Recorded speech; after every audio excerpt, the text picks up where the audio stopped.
Assalamualaikum warahmatullahi wabarakatuh. Salam sejahtera kepada kita semua. Puji syukur kepada Tuhan Yang Maha Kuasa yang telah memberikan kita kesehatan sehingga kita masih bisa menuntut ilmu sampai sekarang ini. Yang terhormat, Ibu Nur Aini Hadiati Farhani MBA selaku dosen pengampu mata kuliah Akuntansi Perbankan. Dan yang paling saya banggakan teman-teman saya sekalian. Pada kesempatan kali ini, saya bersama keempat rekan saya akan menjelaskan mengenai valuta asing itu sendiri. Mulai dari definisi valuta asing, mata uang yang aktif di dalam pasar falas, fungsi valuta asing, jenis-jenis pasar valuta asing, jenis-jenis transaksi valuta asing, definisi kurs valuta asing, jenis-jenis kurs valuta asing, dan contoh kasus untuk perhitungan di akuntansi perbankan. Untuk menghemat waktu, alangkah baiknya kita langsung mulai pada penjelasan pertama, yaitu tentang definisi dari valuta asing itu sendiri. Jadi di sini saya akan menjelaskan apa itu valuta asing. Valuta asing adalah mata uang yang diterima dan diakui sebagai alat pembayaran dalam perdagangan internasional. Namun faktanya, tidak semua mata uang dari berbagai negara di dunia ini bisa diakui dan aktif di dalam pasar valuta asing itu sendiri. Hanya ada beberapa mata uang yang aktif dalam pasar falas, dan tentunya mata uang tersebut berasal dari negara yang memang memiliki pengaruh yang besar terhadap perekonomian dunia. Salah satu mata uang yang paling signifikan dalam perdagangan internasional yaitu mata uang dolar Amerika Serikat atau USD. Selain itu, ada mata uang lainnya yang aktif dalam pasar falas ini. Di antaranya adalah Australian Dollar, Canadian Dollar, Singapore Dollar, Pound Sterling, Chinese Yuan, dan Japanese Yen. Selanjutnya di sini saya akan menjelaskan tentang fungsi valuta asing. Yang pertama itu sebagai alat pembayaran internasional. Nah, valuta asing ini sering digunakan untuk mempermudah pembayaran internasional yang berada di luar perdagangan. Misalnya, suatu negara memiliki utang nih kepada negara lain. Nah, negara tersebut bisa membayarnya dengan valuta asing yang berlaku secara internasional. Nah, pembayaran ini biasanya ditambahkan dengan bunga.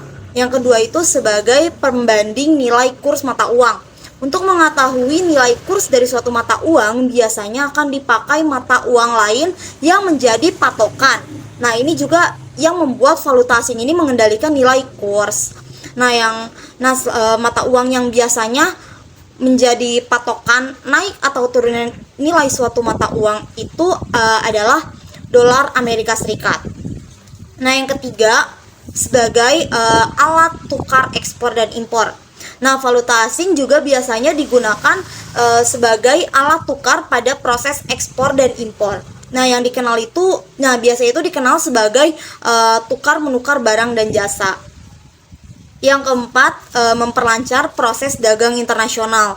Nah, fungsi lainnya dari valuta asing itu adalah melancarkan perdagangan internasional yang prosesnya itu tuh sangat panjang. Nah, setelah melakukan distribusi, tentunya akan ada transaksi yang harus diselesaikan. Akan sulit jika kedua negara yang bekerja sama ini menggunakan mata uang dari negara masing-masing. Nah, disinilah valuta asing itu akan berguna. Selanjutnya saya akan menjelaskan tentang jenis pasar valuta asing. Yang pertama ini ada pasar spot. Pasar spot ini merupakan tempat jual beli pasar valuta asing di bank dan money changer. Nah, misalnya saat kamu akan berpergian ke luar negeri, pasti kamu membutuhkan mata uang dari negara tujuan untuk bertransaksi kan. Nah, sejauh ini proses pertukaran mata uang asing ini biasanya itu dilakukan di spot money changer. Nah, pertukaran mata uang pada pasar spot ini menggunakan kurs mata uang saat ini atau nilai tukar berjalan dalam suatu valuta. Pertukaran mata uang pada pasar spot ini dipengaruhi juga dengan kondisi ekonomi yang terjadi di negara tersebut. Yang kedua ada pasar forward. Nah, untuk pasar forward ini disebut juga sebagai pasar berjangka yang dimana transaksi jual beli valuta asing ini dilakukan untuk keperluan masa yang akan mendatang. Nah, prosesnya ini dilakukan melalui kontrak forward atau pembelian mata uang asing. Nah, pada kontrak tersebut terdapat suatu perjanjian untuk membeli atau menjual aset di tanggal tertentu pada masa depan dengan harga yang telah ditentukan saat ini. Terus kontrak perjanjian ini biasanya digunakan untuk melindungi mata uang terhadap resiko fluktuasi harga pada masa depan. Contohnya ini, perusahaan akan membeli bahan baku dari luar negeri dalam jumlah yang sangat besar. Nah, dapat menggunakan kontrak forward ini untuk membeli mata uang asing yang dibutuhkan pada harga yang telah ditentukan saat ini. Nah, pasar forward ini biasanya dibedakan menjadi dua jenis, yaitu pasar forward terorganisasi dan pasar forward over the counter atau OTC. Nah, pasar forward terorganisasi ini merupakan pasar yang terpusat dan diatur oleh bursa atau lembaga keuangan lainnya. Sedangkan pasar forward OTC dilakukan secara langsung antara dua belah pihak yang terlibat. Nah, selanjutnya yang ketiga ada pasar future. Pasar futures termasuk perdagangan berjangka yang mirip dengan pasar forward tadi. Nah, perbedaannya pasar ini tuh dilakukan untuk pasar komoditas seperti gula, gandum, emas, perak, dan lain-lainnya. Dalam kata lain, pasar futures ini merupakan jenis keuangan yang memfasilitasi perdagangan kontrak futures. Nah, selanjutnya kontrak futures itu suatu perjanjian untuk membeli atau menjual aset di tanggal tertentu pada masa depan dengan harga yang telah ditentukan saat ini. Kontrak futures biasanya digunakan untuk melindungi resiko fluktuasi harga pada masa depan atau sebagai sarana untuk spekulasi. Sebagai contoh nih, pembeli gandum ini dapat menggunakan kontrak futures untuk menjual gandum yang akan dipanen pada masa depan pada harga yang telah ditentukan saat ini.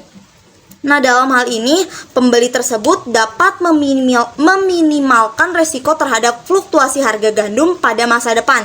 Sementara itu, seorang pedagang gandum dapat membeli kontrak futures gandum dengan tujuan untuk spekulasi harga gandum pada masa depan. Pasar futures ini terdiri dari bursa yang terpusat dan diatur, di mana para pelaku pasar ini dapat membeli atau menjual kontrak futures pada harga yang telah ditentukan oleh bursa.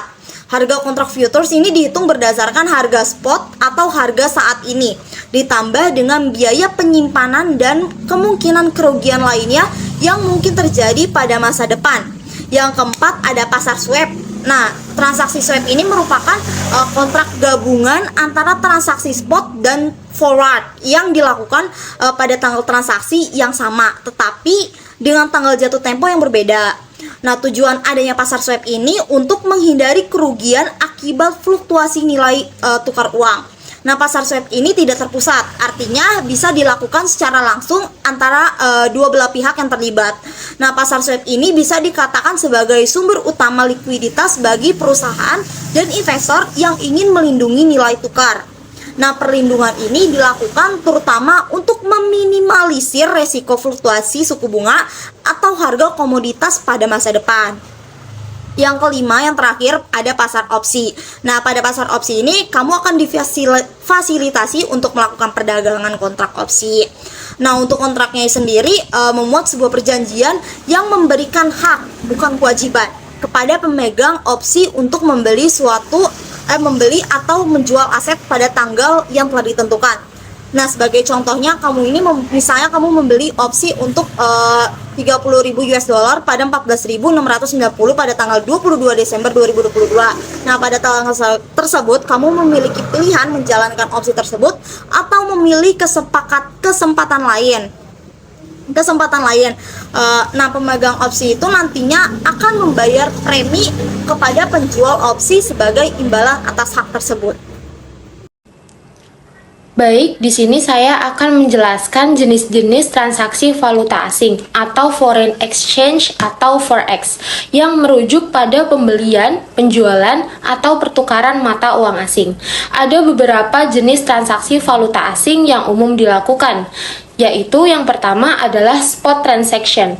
Transaksi spot melibatkan pembelian atau penjualan mata uang asing dengan harga pasar saat ini. Transaksi ini biasanya diselesaikan dalam waktu 2 hari kerja. Misalnya, jika kita menukar US dollar dengan euro pada tingkat spot, kita akan segera mendapatkan euro dengan menggunakan kurs yang berlaku pada saat itu. Yang kedua adalah forward transaction. Transaksi forward melibatkan pembelian atau penjualan mata uang asing pada suatu tanggal di masa depan dengan harga yang ditetapkan sekarang. Transaksi ini berguna bagi perusahaan yang ingin melindungi diri dari fluktuasi mata uang yang merugikan. Misalnya, perusahaan dapat menggunakan transaksi forward untuk mengamankan harga tukar yang tetap untuk pembelian di masa depan. Yang ketiga adalah swap transaction. Transaksi swap melibatkan pembelian dan penjualan simultan mata uang asing dalam jumlah yang sama. Perjanjian swap biasanya memiliki dua komponen pertukaran jumlah pokok dan pembayaran bunga dalam mata uang yang berbeda. Swap transaksi dapat digunakan untuk melindungi terhadap risiko mata uang atau untuk tujuan spekulasi. Yang keempat adalah option transaction. Transaksi opsi valuta asing memberi pemegang opsi hak namun bukan kewajiban untuk membeli atau menjual mata uang asing pada tanggal dan harga yang ditentukan sebelumnya. Opsi beli memberi hak untuk membeli mata uang, sementara opsi jual memberi hak untuk menjual mata uang. Opsi transaksi dapat digunakan untuk melindungi resiko atau spekulasi. Nomor 5 adalah swap valuta asing atau foreign exchange swap. Transaksi swap valuta asing melibatkan pertukaran dua mata uang pada tanggal tertentu dan komitmen untuk membalikan transaksi pada tanggal yang ditentukan di masa depan. Swap valuta asing umumnya digunakan oleh bank sentral untuk mengatur likuiditas mata uang domestik dan menjaga stabilitas pasar. Nomor 6 adalah transaksi derivatif valuta asing. Transaksi derivatif valuta asing melibatkan kontrak keuangan yang nilainya tergantung pada nilai mata uang asing. Contoh derivatif valuta asing termasuk kontrak berjangka, yaitu futures, dan opsi valuta asing. Transaksi derivatif valuta asing digunakan untuk spekulasi, lindung nilai resiko, atau tujuan perdagangan. Lalu untuk selanjutnya saya akan membahas tentang pengertian dari kurs valuta asing. Kurs valuta asing mengacu pada nilai tukar mata uang suatu negara terhadap mata uang negara lain. Kurs ini menunjukkan berapa banyak mata uang suatu negara yang dapat ditukar dengan mata uang negara lain. Dalam perdagangan internasional dan keuangan global, kurs valuta asing menjadi faktor penting dalam menentukan nilai relatif antara dua mata uang dan berbagai transaksi internasional. Kurs valuta asing dapat bervariasi setiap hari karena dipengaruhi oleh berbagai faktor seperti kondisi ekonomi, suku bunga, inflasi, stabilitas politik, dan permintaan serta penawaran pasar. Pada umumnya, kurs valuta asing dinyatakan dalam pasangan mata uang seperti euro terhadap US dollar atau US dollar terhadap yen Jepang. Kurs valuta asing memiliki dua komponen utama, yaitu kurs jual atau bid dan kurs beli atau S. Kurs jual adalah harga di mana bank atau lembaga keuangan bersedia membeli mata uang asing dari individu atau perusahaan. Sedangkan kurs beli adalah harga di mana bank atau lembaga keuangan bersedia menjual mata uang asing kepada individu atau perusahaan. Selisih antara kurs jual dan kurs beli disebut juga sebagai selisih spread atau selisih kurs. Perubahan dalam kurs valuta asing dapat memiliki dampak signifikan pada ekonomi suatu negara. Apresiasi mata uang, yaitu kurs meningkat, dapat membuat barang impor menjadi lebih murah, sementara ekspor menjadi lebih mahal. Di sisi lain, depresiasi mata uang, yaitu kurs menurun, dapat membuat barang impor menjadi lebih mahal, tetapi meningkatkan daya saing ekspor.